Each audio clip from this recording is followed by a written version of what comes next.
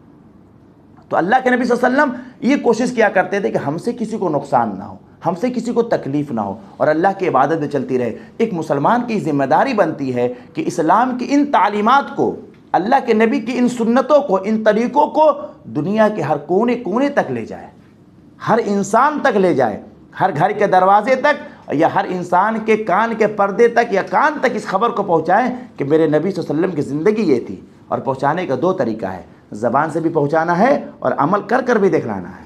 اس کام کو کر کر دکھلانا ہے کہ ہمیں کس طرح سے رہنا ہے سماج کے اندر، اگر ہم مہمان ہیں تو کس طرح سے رہنا ہے، میزبان ہے تو کس طرح رہنا ہے، ہوسٹ ہیں تو گیسٹ ہیں کس طرح سے ہمیں رہنا ہے، اگر ہم ٹیچر بن چکے ہیں تو کس طرح رہنا ہے، اگر ہم اسٹوڈنٹ ہیں تو کس طرح رہنا ہے۔ آپ اسٹوڈنٹ ہیں، یہاں پر ابھی سیکھنے کے لیے آپ آئے ہوئے ہیں، آپ کے لیے ضروری ہے کہ آپ خوشی سے یہاں پر بیٹھیں، ٹیچر کی قدر کریں، جو آپ کو گائیڈ کر رہے ہیں ان کا مقام کیا فرمایا گیا، وہ آپ کے والد کی طرح ہے۔ جس طرح اپنے والد کی عزت کرتے ہیں ٹیچر کی عزت کریں۔